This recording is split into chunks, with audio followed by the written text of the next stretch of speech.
How do you feel this morning? Much better, thank you, sir. Fine. You were sort of groggy for a couple of days, but that seems to be clearing up. Let's see how you can walk this morning, hmm? Tries to. We'll try. A little shaky. That passes off.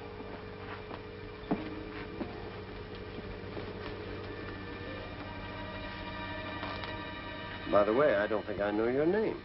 Neither do I, sir. Don't you know who I am? That's why I tried my little experiment just now. I thought maybe if I popped it at you without warning, you'd just answer, and that'd be that. But you must know. My dog tag. You didn't have any dog tag when they brought you in. Must have been blown off. That's what makes it so tough. That'll be all for now, nurse. Help him back to his deck chair, please. Yes, Major.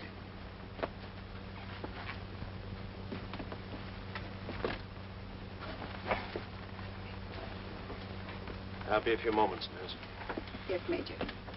I'll give it to you from the beginning, at least as much as we know. Maybe that'll help. You know where you are. On a hospital ship. Right. And you know where you were? No, sir. Well, let's start from there, then.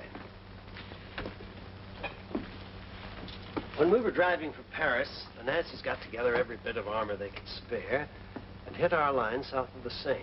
They broke through on a half-mile front, cut off quite a few men. One small group took cover in an old farmhouse, held them off for 2 days. We could see the whole thing through our field glasses, but we couldn't get help through to you. Then I was one of the men in that farmhouse? Mm-hmm. Second day, one of their dive bombers got through and blew the house to bits. That afternoon, we attacked, smashed them back. When the medical corpsmen searched the ruins, they found that there'd been only 4 men in that house. 3 of them were in such bad shape, they just collected their dog tags and buried them. The 4th man was you. Then my dog tag was missing? No, not missing, exactly. It had been blown off you, just as theirs had been blown off then. I got the 4 of them right here. All you have to do is take a look at them. When you see your own name, you'll know it. Paul Gregor. That doesn't mean anything. Carl Gronowski.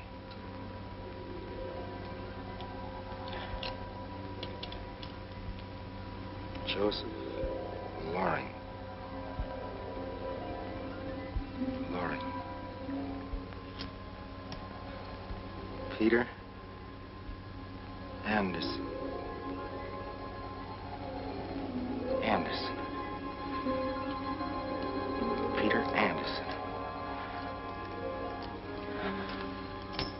None of them means a thing to you. Not a thing.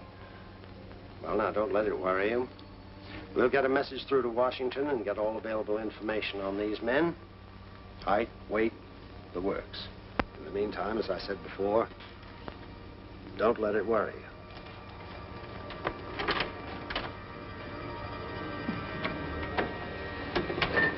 Don't let it worry.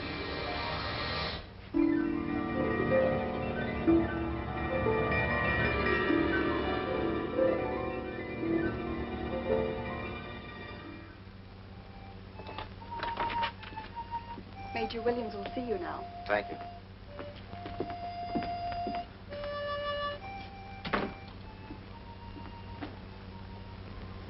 At ease.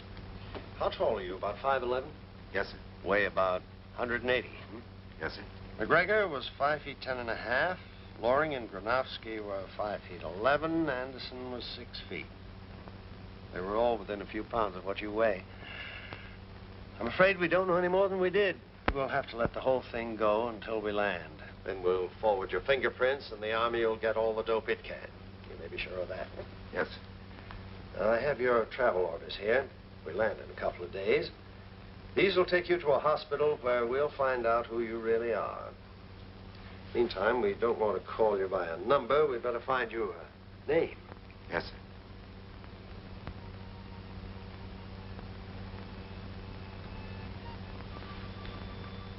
How about John? Johnny? Okay. Johnny what?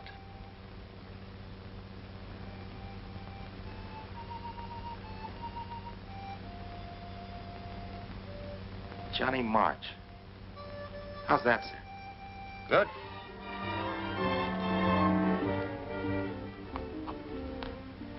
Thank you, sir. That's all.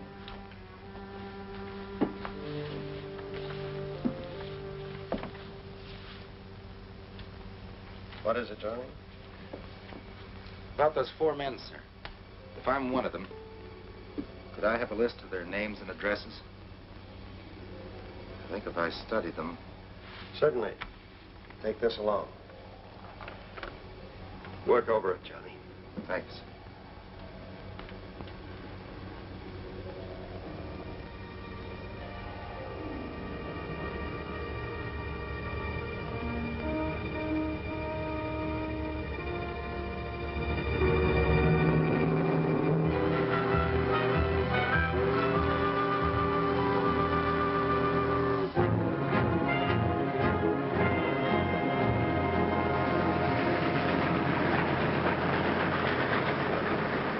How about a smoke? No, thanks.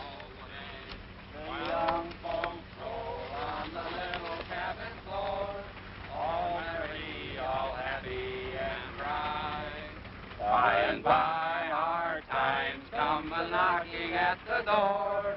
Then my old Kentucky home, good night. Oh, wave. I'm sorry, Moose. Well, let's try it again, fellas. Oh, wave. I hate to have to say this, chum, but as a singer, you're strictly off in a catapult. Sammy? Yeah? We got a leak in our quartet. Come on down here and make with the pipes. Okay. See you later. Who's gonna take the lead? Okay. Oh, weep no more, my lady. Oh, weep no more today. Paul MacGregor, Joseph Laurie, Carl Gronowski, Peter Anderson, Bridget Chester, Chicago, Oxford. Bridget Chester, Chicago, Oxford.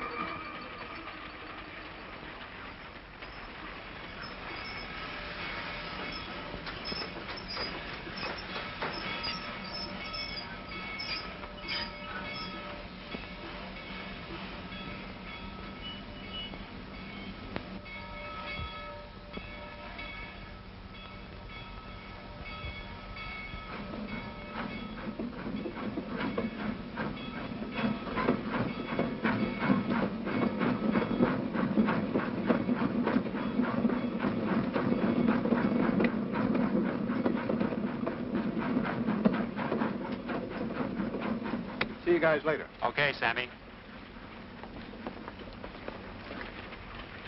Hey, Pablo, where's the guy I was sitting with? When the train stopped, he jumped off. He got off the train? Why didn't you stop him? Stop him? Why should I?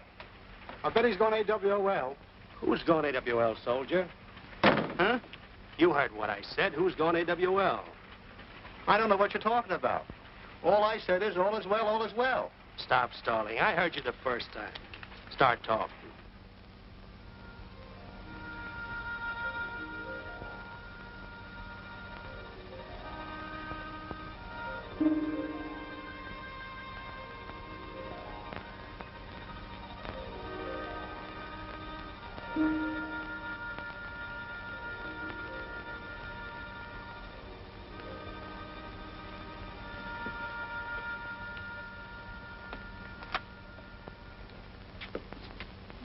Yes? Is this Paul MacGregor's house?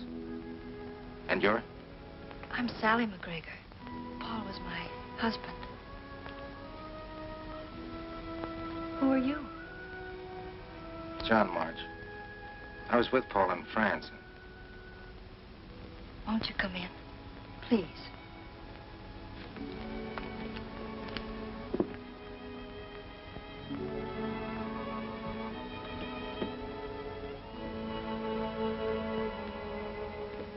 Did Mac...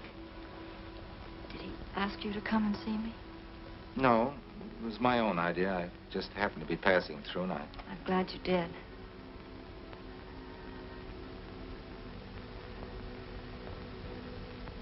Were you with him when... Yes.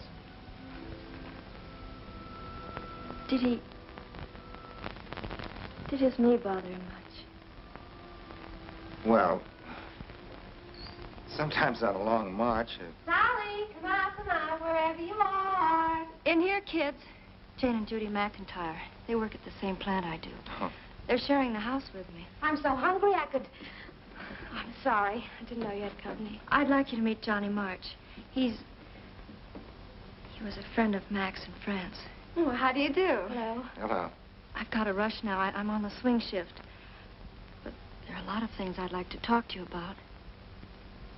Or maybe you'd like to go home. Home? Well, soldier, you'll never find a room in this man's town. Perhaps you'd like to stay here tonight. The couch is really more comfortable than a park bench. Oh, I don't want to barge in. I'd give you any trouble. Oh, please stay, Mr. March. Judy will get some blankets, and I'll see you tomorrow.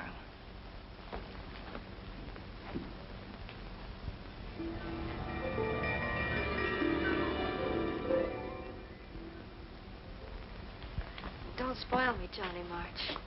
I'm not used to having things done for me anymore.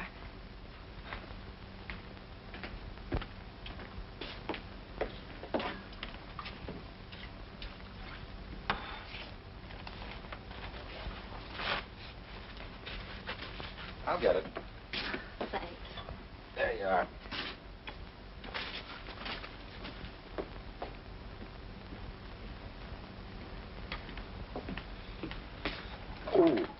You sit down. I'll pour the coffee. Time do you have to go to work? This is my night off. Oh, you're going to take it easy, huh? You can call cooking dinner and sewing, ironing, and doing odd jobs around the house taking it easy. Maybe you ought to go out to dinner. Go out to dinner? Yeah. I haven't been out in months. That's what I figured. That's why I said I thought maybe you ought to go out. With me.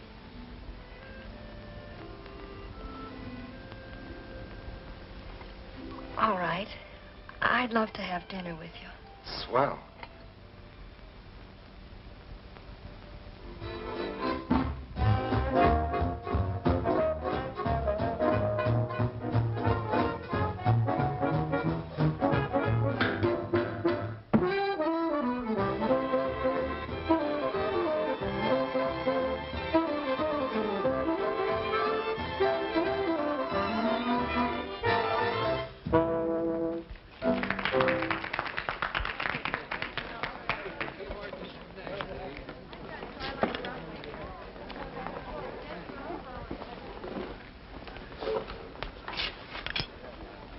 More coffee? Nothing more, thanks. Having a good time?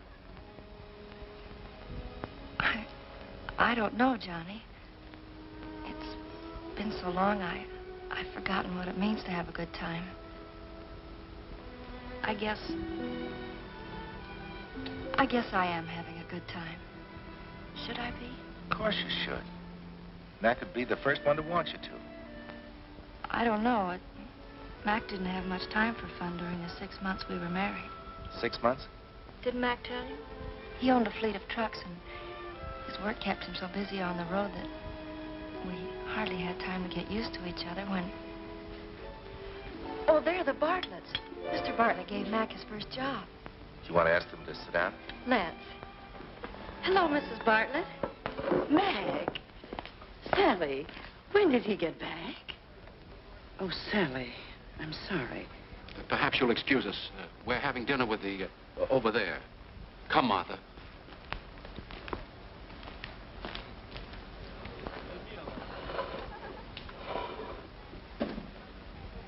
You see, Johnny, I shouldn't have come here. Don't let a thing like that bother you. It's no use.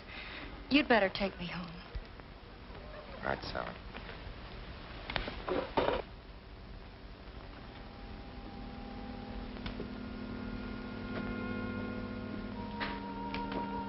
I'm sorry about what happened tonight, Sally. Don't worry, Johnny. I'll see you in the morning. Don't go. I want to talk. I don't feel like talking now. Oh, you've got to snap out of this. I tried to. And you saw what happened. Sure, I saw what happened. I saw you quit. Quit without a fight. And now what do you want to do? You want to move out of town. Give up your friends. Give up your home. Because it reminds you of Mac. Sally, it should remind you of Mac. He fought for this. He gave his life so that you could live here. Oh, please, Sally, listen to me. You can't stop living just because you were hurt. These surroundings are part of you. Part of your life. You've got to love them again. The pictures that Mac helped you hang. And the chair next to the fireplace where he always smoked his pipe. Mac and his pipe. He never was without it, was he? Oh, that isn't the point. I'm just trying to show you. Answer me, Johnny. Answer me. You lied to me. You never knew Mac. He never smoked a pipe in his life. Oh, please, Sally.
You've got no right to. Why are you still here? If you had one bit of decency, you'd go. It's a good thing I didn't go. A good thing. That's because you knew my husband so well, isn't it? You and he were buddies. I was sitting on the front porch writing you a note when I heard the garage doors open. I don't have to give you that note now because I'm going to tell you about it. You're not going to tell me anything. I've heard enough from you already. Sally, you've got to listen. Oh, no, I don't. Please, Sally. Why don't you go home? Home? I thought this might be my home. It's a laugh. What are you talking about?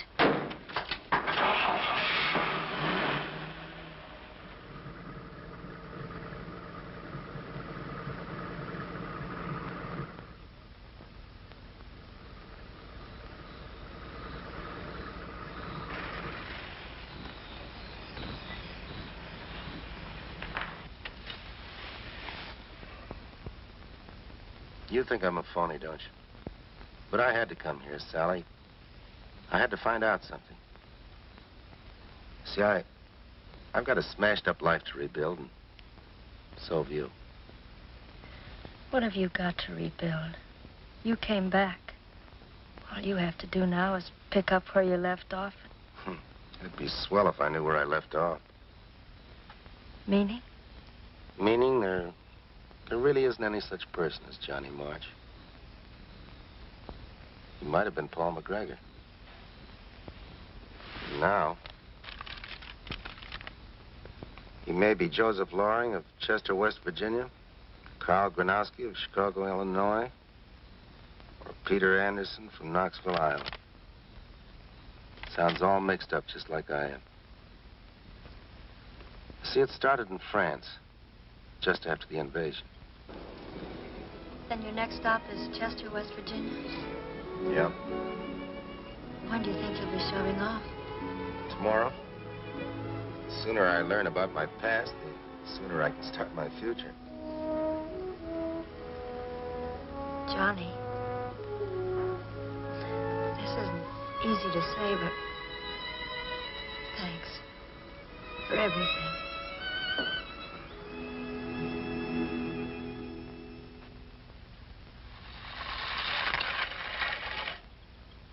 Better come in and get ready if you want that lift to New York. Stan will be here in a few minutes. All right.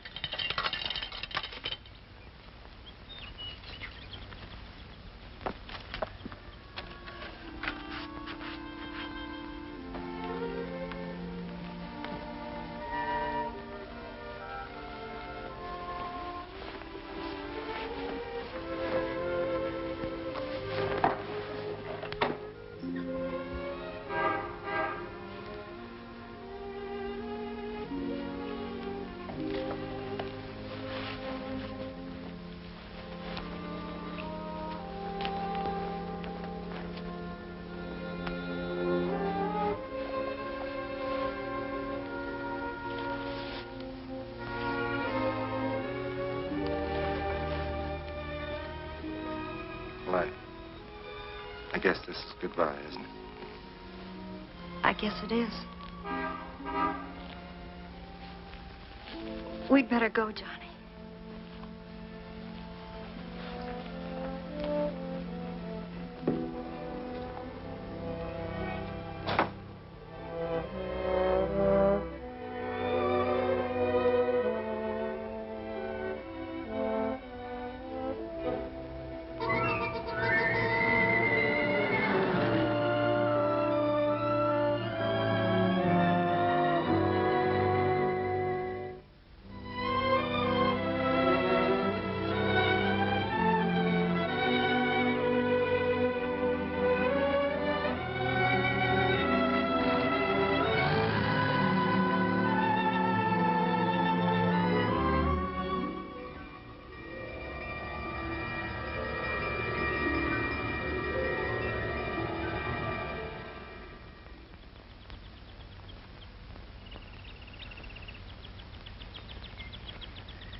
Daddy! Oh, Daddy, I'm so glad you come back. You are my daddy, aren't you? They told me you wouldn't come, but I knew different. Of course you did. Where is your mother? Is she home? No, she's working at the hospital. Will she be home soon?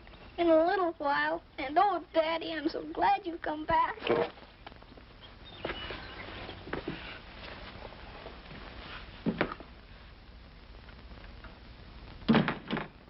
There, son. Take it easy. I'm all right now. You haven't told me how much I've grown, Daddy. Haven't I grown a lot? Oh, you're positively enormous. Enormous? I haven't learned that word yet. What's it mean? It means you've grown so big, I doubt if I'd recognize you.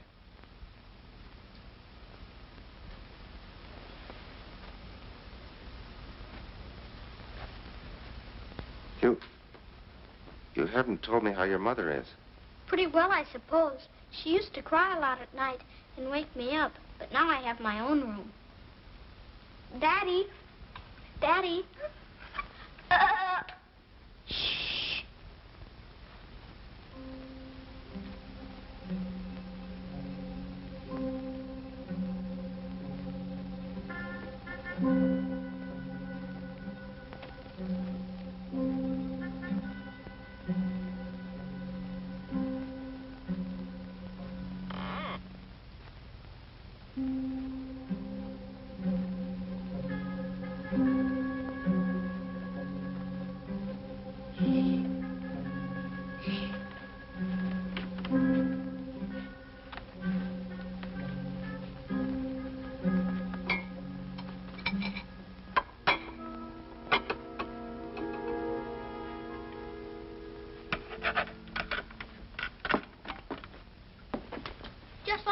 it, isn't it, Daddy?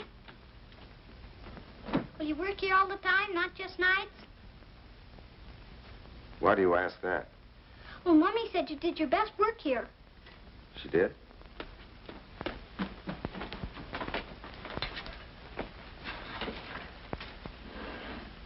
These are your pictures, aren't they, Daddy?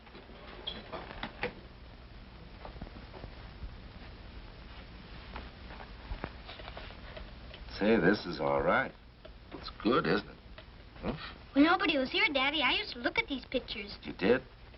Which one do you like the best? I like this one. I'm building a house just like it. You are?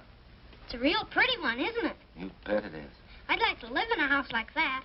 You would? Of course, I never touch it without I wash my hands real careful first, and I dried them real good, too. Let's look at the rest of the pictures, Daddy. You bet, son.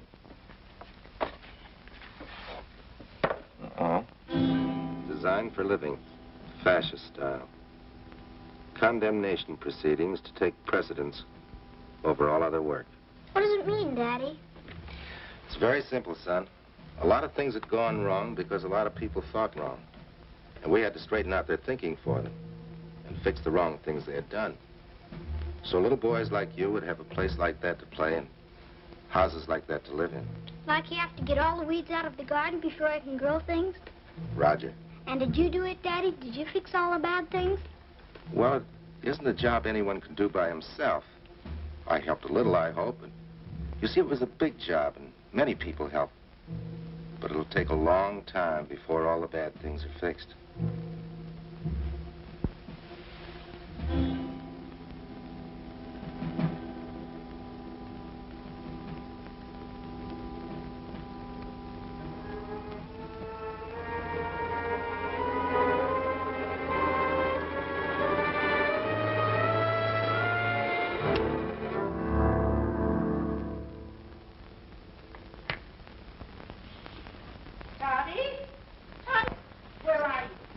Your mother? It's Miss Carew. She takes care of me when Mommy's in the hospital. I don't like her very much, Daddy. You better answer her. Toddy, do you hear me? I'm here, Miss Carew, in Daddy's workshop, and Daddy's here, too. What? Toddy Lawrence. Who is this man? He's my daddy. Who are you? He's my daddy. I tell you, he is. He is. Tell her, Daddy. It's a strange situation, Miss Carew. And a difficult one to explain. You see, Toddy and I were talking it over, and we weren't quite through, so if you could give us a few more minutes together. But I don't see why. I assure you it'll be all right. Well, a few minutes, then. Thank you. Yeah, there's nothing to cry about. You're a big boy. But why did you tell me you were my daddy? Well, it's like this, Toddy. Your daddy sort of sent me to you. Well, he was one of the finest, bravest men in the whole world. And I want you to always remember that. He was a good soldier, and good soldiers don't cry. And you've got to be a good soldier. You have a job. Roger. That's the boy. I must go. Don't go. I want you to stay. I have to go, Toddy. I've got a job to do, too. Come on, fella.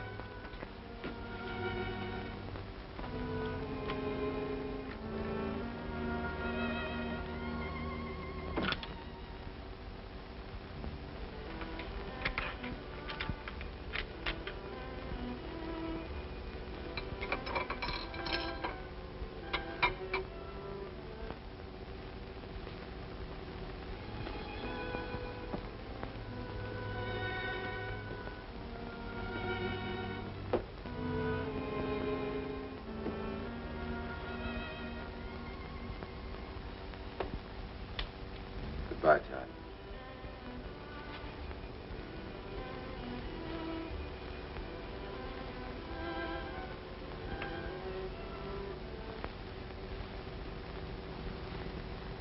So long, soldier.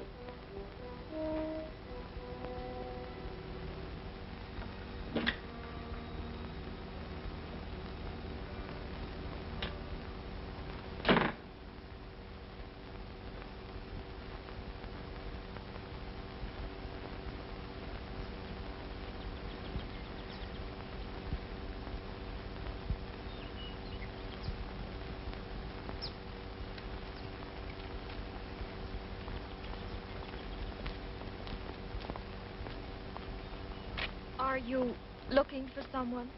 Sort of. Can I help you? I'm afraid not. Thanks, anyway.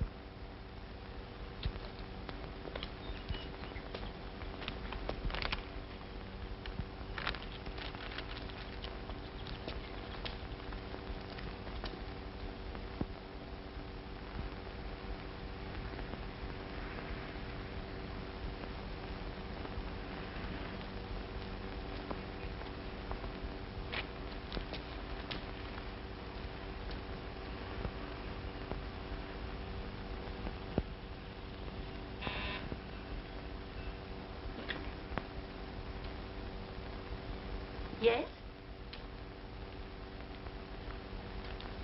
I'm sorry to bother you, but I'm looking for the Granowskis. Granovskis, they don't live here anymore. Oh. We don't know them. One of them went into the army, and his brother moved away just before he came in here. I wonder if by any chance you'd know where they moved to. Leo, come here a minute. Sorry to put you to all this trouble. Now what is it? Always you got some... Fine thing, Maria. Keeping a soldier standing outside our door? Where's your manners? Ask him in. I just wanted some information. I'm looking for the Granowskis.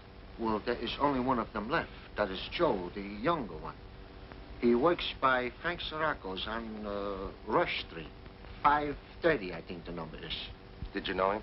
Oh, I met the young one once or twice. Carl, the older, was in the army. Took care of his brother for a long time. And then, besides, he had La Chancerenza. What is that? I don't know how you say it. It means like healing hands. He used to take care of things that are sick. Dogs, cats, birds. I remember we had a man like that in the old country. In our village, we thought he was better than any doctor. I see. Well, thank you very much. You're welcome. Maybe you like I fix a cup of tea for you and a nice piece of comic cake. Thank you, but I'm sort of in a hurry. Goodbye. So long, soldier.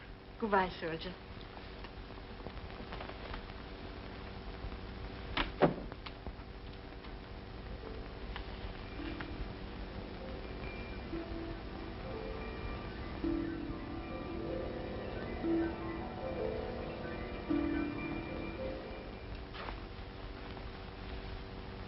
What'll it be, friend? Looking for Joe Granowski. Is he around? Yeah. He's in the back room through there. Thanks.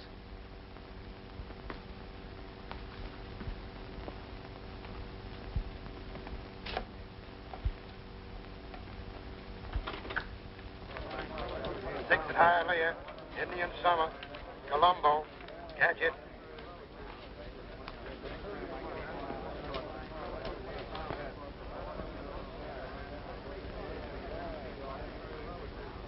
Looking for someone, soldier? Yes, Joe Granowski. Over there, first window, but he's kind of busy right now.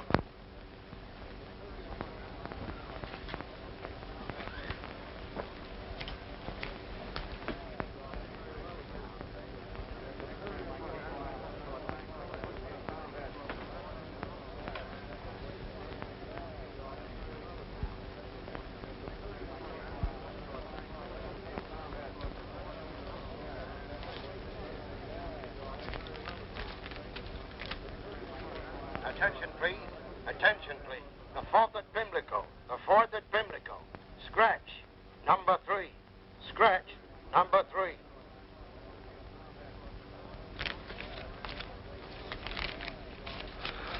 Hey, wait a minute. What's the idea? There isn't any idea. Did you know his brother by any chance? Sure I did. He worked for me 2 years before he went in the army. Why? Hey, wait a minute. Was you a friend of Carl's? In a way. In France. Hey, Joe. Joe, come here a minute. Anything the matter, boss? Uh-huh. I want you to meet up with, what'd you say your name was, soldier? March. John March. I'm Frankie Sirocco, and this here's Joe Granowski. Hello, Joe. He was with Carl in France. You were with Carl? Hello, Frankie. How's tricks? Hi, Rox. Hello, boys. All right. Hello, Mr. Donnelly. I better get back to the window and... Stick around, kid. Boys can get along without you. But the last race... I said stick around. Something I want to talk to you two about. But it can wait till the customers leave. Donnelly's her name. Rox Donnelly. John March. Ah. This is indeed a pleasure, Mr. March. Well, Frankie, while we're waiting, how about a little liquid refreshment, huh? Sure, Rox. What'll it be, soldier? I'll have beer. I'll have a straight bourbon. Same here. Wait a minute. Wait a minute. Give Mr. March his beer. Me and the boys will have 3 milks. Now, wait a minute, Rox. Just because your liver's kicking up. Shut up. What's it all about? Pay no attention to these characters, Frankie. They're beefing on account of giving a little blood.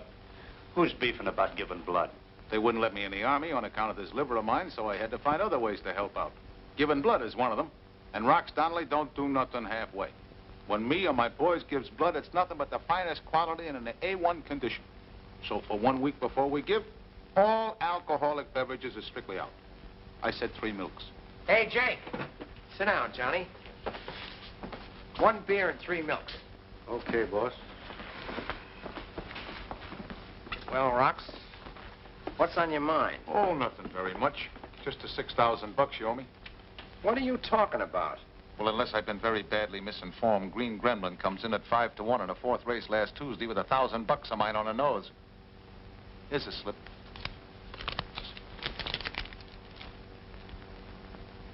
Joe, get me last Tuesday's book. There's no need to, Frankie. It's not in there. Well, you can say that again.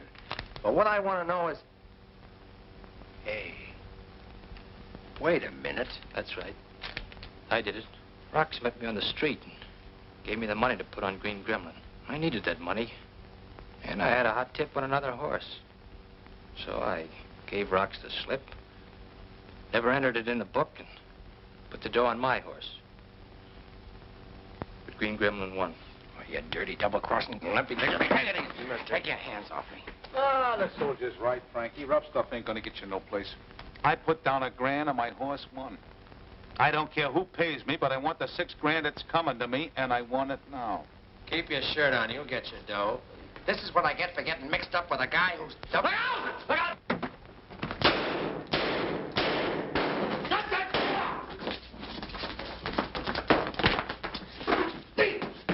Somebody turn on the lights. He's been hit twice in the shoulder and the chest. Somebody get an ambulance, quick. All an ambulance. Who is this character? Danny Partridge. One of Reynolds' monkeys. Why would Spade be sending a guy around to put the heat on Joe? He wasn't after Joe. Me. You see, Frankie, I ain't been making any secret how I felt about that dough you owe me. Wants to give Spade an idea. He figures if he can work this deal, it'll look like you and me had an altercation and you plugged me. Well, boys, guess we got a job to do. Let's get going. Okay. Oh, you better bring little Rollo. We may need him. It'll be a pleasure. Come on, unconscious. How do you feel, Joe? Not so good. Take it easy. The ambulance will be here in a few minutes. I always wanted to ride in an ambulance. Only what, Joe? would you do me a favor? Sure I will. Just in case things don't work out so good. Will you come to the hospital with me? You bet I will. I don't get it. I can't figure the angle. Can't figure what angle? Well, Joe ain't crooked, I'll swear to that. But this deal that he's trying to pull on me is more How's than the kid? Resting easy. That's doctor talk for a guy being out like a light. But they'll call us when he comes to. Hey, Rox, what's with the glim? Uh-oh. I guess I bumped into a door. I don't suppose nothing was happening to Spade Reynolds while all this was going on. Reynolds. I don't think I ever heard of the gentleman. Mr. March, Yes. you can come in for a few moments now. We just finished getting the information for the police reports. He's been asking for you. Thanks. How about us? Well, he's not very strong yet, but I guess it'll be all right.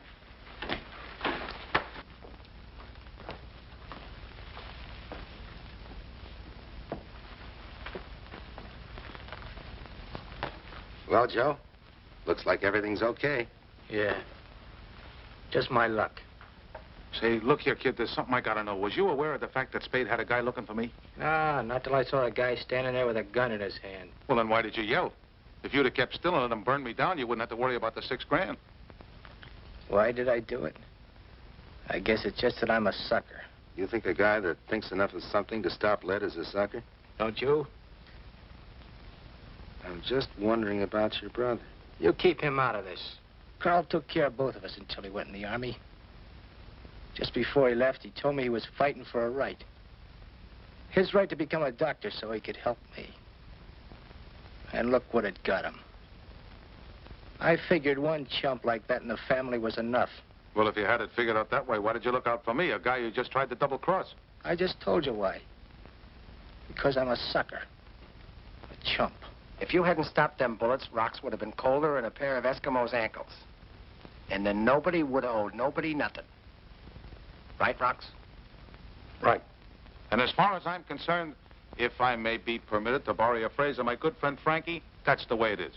To don't nobody owe nobody nothing. Check. And when you get out of here, Joe, your old job will be waiting for you. You better throw in with me, kid, where you'd be appreciated. What's the matter, Joe? I don't feel so good. Did I say something wrong? No, Rocks. I think Joe wants to do something different. What do you mean? I think he might want to be a doctor. How did you know that? Well, that's what Carl wanted. And I figured you'd want to take up where he left off. Yeah, but... Oh, how could I? College and medical school, that takes a lot of money. Well, don't worry about that, young fella. That'll be my department. And say, listen, while you're studying all that stuff, will you learn something about livers? Like any right-thinking businessman, I got to figure on getting some return on my investment. And it's a funny thing about my liver. I'm sorry, but you'll have to go now. Oh, yes, miss. Yeah. So long, kid. Be seeing you. Be seeing you. Goodbye, Joe. Goodbye. I want you to know. Don't try to talk anymore. So long.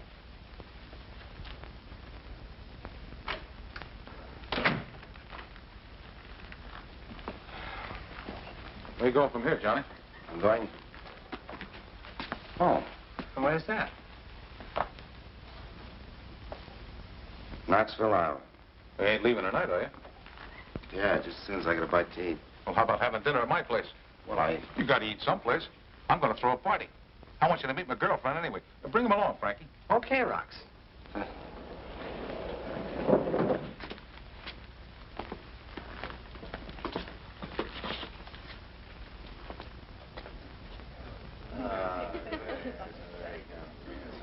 Ladies and gentlemen, I wish to propose a toast to Rocks Donnelly. Here's to your good health, Rocks. Thanks. And aren't we glad you still got it? Oh, Wanda, I want you to meet Johnny March. Johnny, I want you to meet Wanda. Hello. And make sure he enjoys himself. See you later. Hello. I've been watching you, soldier. Would you like a light? Please. And I get the general idea that you're not having such a good time. Tell you the truth, I was just leaving. I'll stick around. I was getting a little bored myself. Rocks tells me you just got back from overseas. Yes, I did. Well, after what you've been through, doesn't this sort of thing make you just a little sore? Well, parties are the thing that guys overseas dream about. What else do they dream about, soldier? Well, this isn't exactly the place to talk about dreams. I can do something about that. Come on. Come on.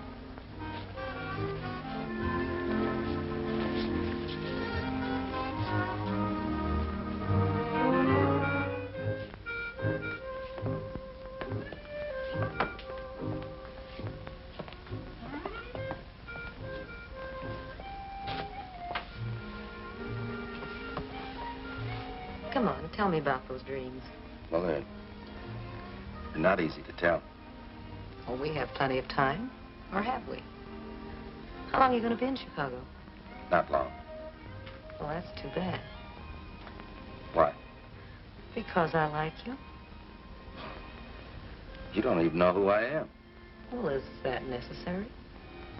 Well, it'd be kind of nice One of us knew. Well, I don't get that one at all. Well, look, Miss Wanda, I'm not trying to be mysterious. Come on, soldier. There's a girl somewhere, isn't there? Why do you say that? There's a telephone out there. Why don't you go call her up? Well, I'm in Chicago and she's in Connecticut. Rox won't mind. He can afford it. Maybe this has been said before, but women are funny. Come on, don't give me any more arguments. Go on in there and phone her.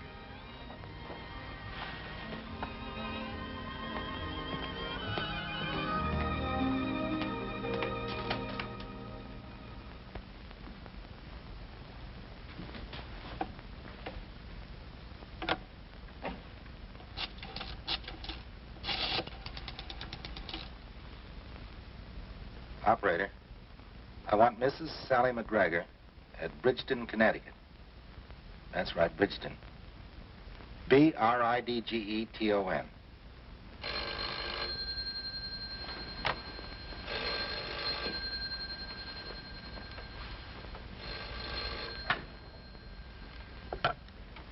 Hello? Hello, ready with your party? Hello, Sally. Who is it? Johnny. Johnny March? Where are you? Chicago. Have you found out anything? No, but there's only one more name left on the list, and that must be it. You mean Anderson in Knoxville, Iowa? Sally, you remembered. I remember lots of things, Johnny. Sally, would you come out to Knoxville to meet me there?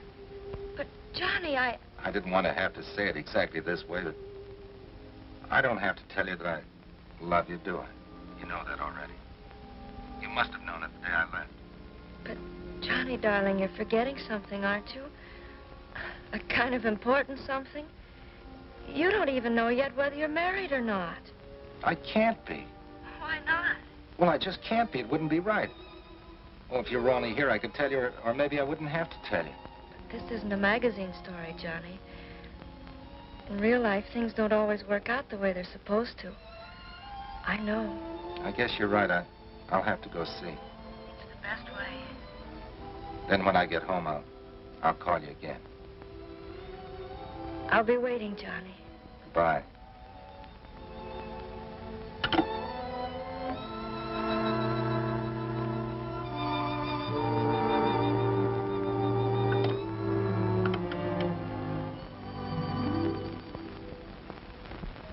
Is everything okay? It's going to be.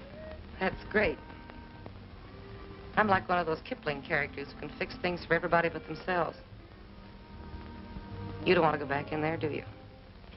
I don't want to seem ungrateful, but I've got a long way to go. So I better get going.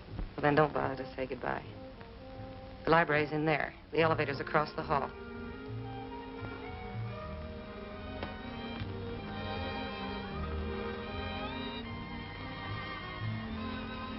Good luck, soldier.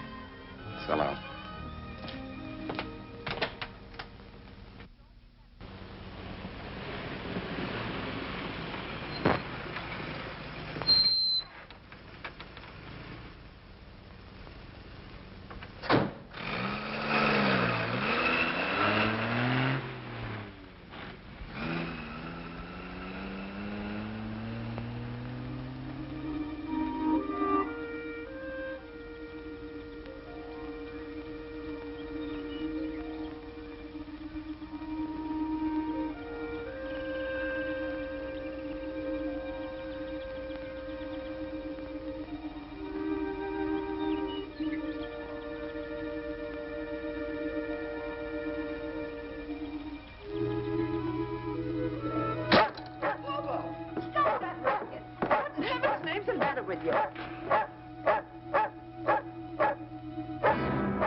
Are you Mr. Anderson?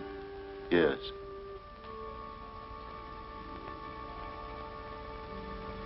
Then I'm not. What's the matter, boy? Oh, nothing. I'm sorry about all this. It wasn't your fault. You see, we had a son about your age. For a long time, he was missing in action. Last week, we got official notice. Hobo's the one that's to blame. He was Peter's dog. And when I saw him jumping on you, I forgot he acts like that towards every soldier. Thanks, Dad. You look tired, boy. Have you come a long way? I have come a long way. We were just going to sit down for supper. You'll stay and have a bite, won't you? Will I? Of course you will. Sit right there. Yes. I'll have supper ready in a minute. Dad, call Harry. Yes, Mother.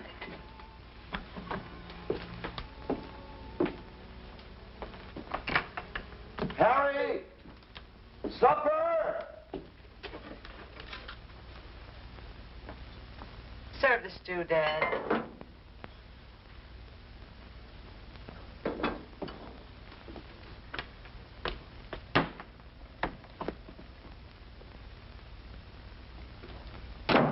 Hello, Harry. Hello. Listen, you didn't tell us your name, son. John March. This is Johnny March. And this is Harry Parker. Hello, Harry. Harry works for us. All right, Dad. Dear Lord, inasmuch as this food of which we are about to partake comes to us out of thine infinite loving kindness, grant that for what we are about to receive, we shall be truly grateful. Amen. Amen. Yeah, truly grateful for nothing. Harry. I've always been one for speaking what was in my mind, and I ain't gonna stop doing it now. I've told you have nothing to worry about, haven't I? Chuck Walters will pay you more than I'm paying you now. Please, Dad, we have a guest. I'm sorry. Don't let me stop you. Mother's right. It's just that, well, we don't have much company, and I guess I've let my manners get sort of rusty. I should say you'd have a lot of guests if you invited everybody as casually as you did me. Especially not knowing anything about me or who I am. You wear the same uniform my boy wore, son. That's enough for Dad and me. You knew Peter, didn't you? Yes. I was with him in France when he was killed.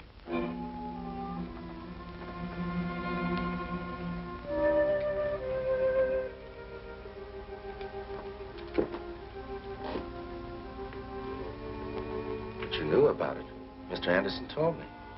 Yes, we knew. We received a telegram last week. It's just that Peter and his father were so close. I knew you had something to do with Peter. I was afraid to say it, but I knew. And when it came, was it quick? He didn't suffer a single instant.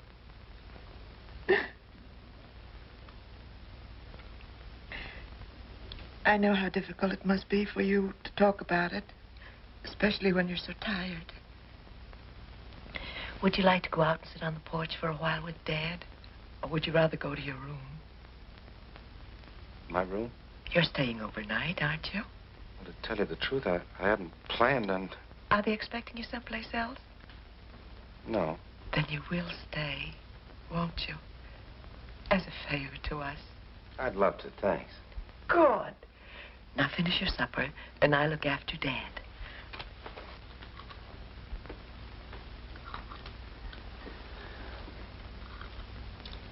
I guess the Andersons were pretty cut up when they heard about the death of their son, weren't they? Yeah, she's quieted down a bit now, but Anderson ain't been the same since it happened. He just don't seem to give a hoot about anything anymore. That's why he's getting rid of the place. Selling out? Yeah.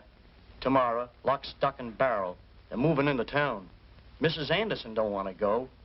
Neither do I. We've argued with him for hours at a time, but it don't do no good. Certainly in a hurry, wasn't he? He says the sooner the better. That's 'cause everything about the place reminds him of the boy. Finished, son? Yes, thanks. How's Mr. Anderson? He's all right. He isn't as young as he used to be, and things upset him more somehow. I've certainly caused a lot of trouble around here, haven't I? First you and then Mr. Anderson. Don't you give it another thought. We're glad you came, for a lot of reasons. I'm thinking you need a little rest, Johnny. Thanks. I am tired.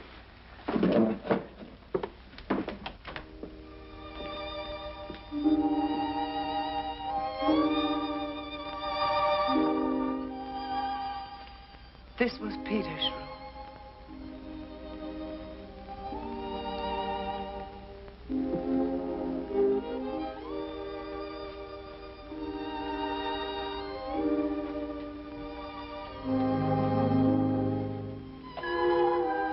He was the proudest kid in the country the day he won that 4-H prize.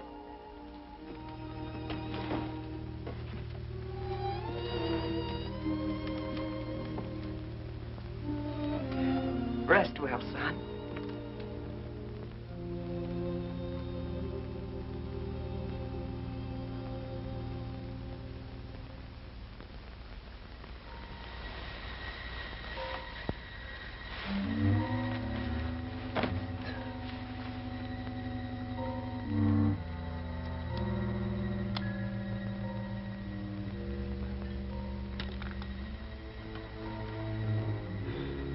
By the way, I don't think I know your name. By the way, I don't think I know your name. I'm Sally MacGregor. Paul was my husband. Who are you? I'm Sally MacGregor. Paul was my husband. Who are you? But why did you tell me you were my daddy? But why did you tell me you were my daddy? What'd you say your name was, soldier? What'd you say your name was, soldier? It's Johnny March. Who's Johnny March? Who is Johnny March? Who is Johnny March? Johnny March.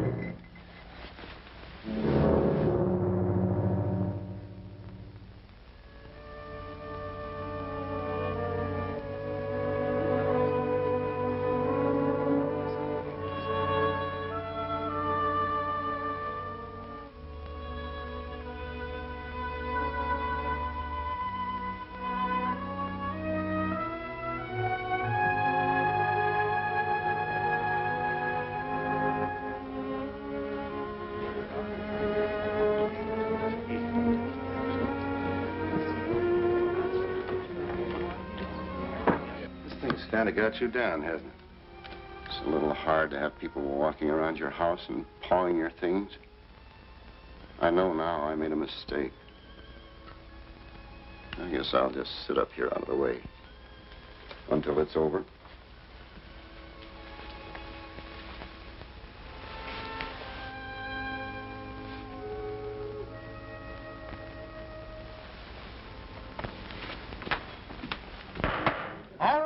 Let's have a little quiet, please. I guess you all know why we're here, without any long palaver from me. All I need to remind you is that we're selling the Anderson farm. The finest farm in the county. The best equipment, the best furniture, and the finest collection of livestock for 100 miles around. Now, we'll start with the house furnishings, piece by piece, and when they're disposed of, we'll move on to the farm equipment. Just a minute, please. What do you want? This auction has to get started. I'd like to say a word to these folks before this sale takes place. We ain't got any time for that now. Ladies and gentlemen, as I was about to say, Let's hear what the soldier has to say, Sid. Thanks. It's just that I don't think this auction should be held. I know that Mr. Anderson decided to sell this farm, but when he made that decision, he wasn't himself. I think you all know the reason why. You see, this just wasn't a farm to him. It was something far more precious, something that he and his son had built together. Now that son is gone. But as long as this farm endures, something of that boy will remain to give hope and consolation to two hearts. His father's and his mother's. Mr. Anderson doesn't see it that way now, but he will. For there isn't anything more important in the whole world than the love of a mother and a father for a boy that's gone. Unless it's the happiness they may still find in keeping faith with that boy's ideals. Especially when keeping faith with those ideals means helping to feed the millions of hungry kids that are waiting for the things this farm can produce. Very good indeed. But this sale is going to go through just the way we planned it. And now, folks, I want to call your attention to this beautiful chair over here, trimmed in solid gold and oak. I saw the invoice on this myself, and I don't mind telling you, the Andersons paid a pretty penny for it. Yes, sir. Made by the best manufacturers in Grand Rapids. Who'll make me an offer? It's in first-class condition. Come, Lem, how about you? You could use this chair over there.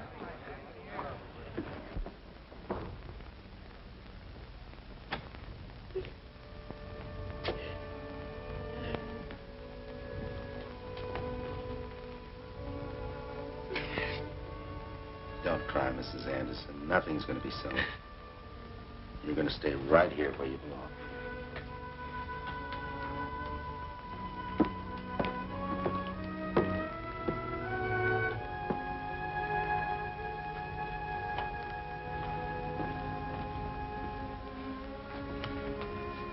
I guess I don't have to tell you that I'm grateful for what you did. You've both been very kind. I just want to say that... I'll get it. Hello? Who? Yes, he's here. Johnny, it's for you. For me? Yes.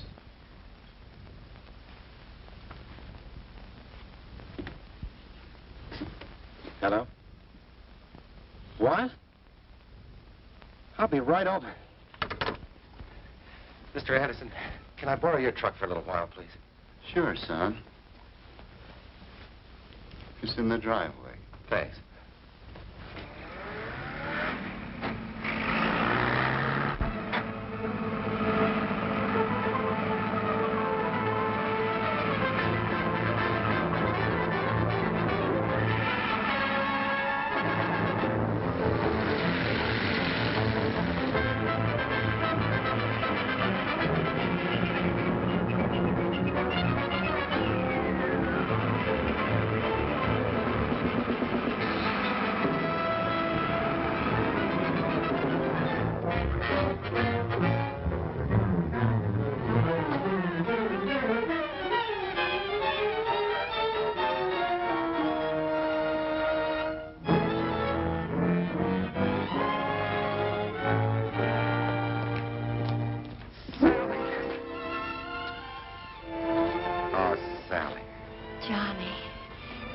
everything all right? You mean, do I still love you? You know I do. I know, but have you found out who you are? You're Peter Anderson? No, I'm not, but don't let that upset you, honey. It doesn't matter now. Doesn't matter, but it does. Yes, it does matter. It does matter who I am, doesn't it? You said it, Bub. You speaking to me? I'm speaking to the guy that was driving that jalopy over every part of the road in which he don't belong, who cut every curve and disregarded every intersection. You know what the score is. We'll start with your driver's license. Driver's license? I don't have any, at least with me. You're making it swell for yourself, aren't you? Suppose we go see the judge now, and you can tell your story to the both of us at the same time. Please, not now. I just got here a couple of minutes ago. Came all the way from Connecticut, and I... Anything the matter, officer? No, at least nothing I can't handle. Just one of your boys driving without a license and violating every speed law in the book. Where are you from? I don't know. What do you mean you don't know? Let me see your papers. Papers? I haven't any. AWOL, huh? This is getting good. Well, if you guys will just keep your shirts on for a couple of minutes, I might be able to explain things. Maybe you won't have to. What's your name? Johnny March. That's what they call me. Uh-huh. I'm sorry, officer, but the Army has first call on this man. We've been looking for you for about a week. Looking for me? March John. It says here you disappeared off a train on your way to a hospital without having been officially discharged. You better come along with us and talk to the CO. Please, may I come too? Well, I don't What know. I always say is a feminine touch always gums things up good. Sally, you better take the truck back to the Andersons. It's out in front. Come on. Thanks, officer. It's okay.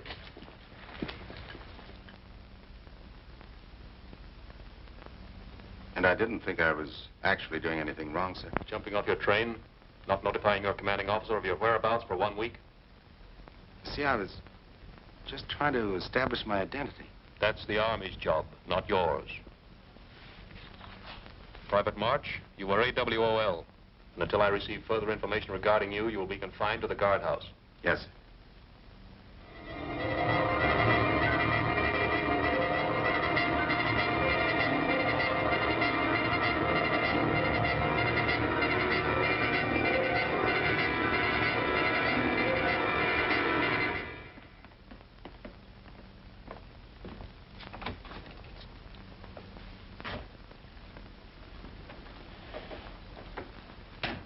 Mrs. Mrs. MacGregor, I'd like you to meet Major Brown of the Medical Corps. How do you do? Major Brown is a psychiatrist. Sit down, won't you? Thank you. We sent for you, Mrs. MacGregor. You found out who he is? Yes, we know who he is. But before we tell him, we'd like to try to make him find out for himself. It's better if he remembers. We asked you to come in so that when we question him, it won't appear in the nature of a test.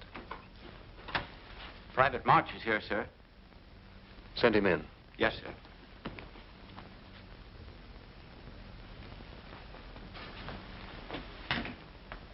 At ease. Thanks. Private March, just before you came in, we were having a little discussion. Perhaps you can settle it for us. Do you know the date of the Austrian succession? 1740. And how about the Council of Nicaea? That was 325 A.D. And do you happen to know just why you remember those dates? Well, after all, I should have. I was a professor of history at... Sally, Then you do remember who you are? Yes, sir. And your fingerprints verify the report beyond doubt, Captain?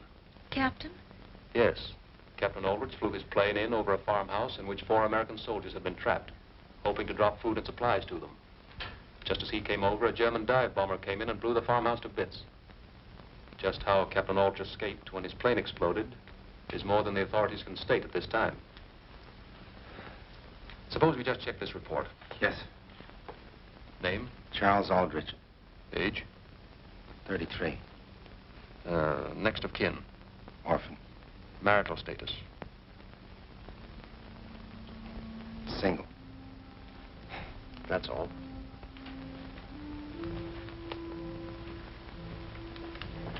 Occupation.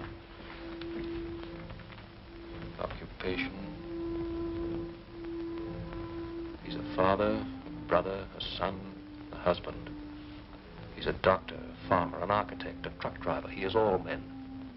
The principles they believed in and fought for are still living in him. And from now on, it's going to be his job to stand for those things. Because when Johnny March came home, they came home too.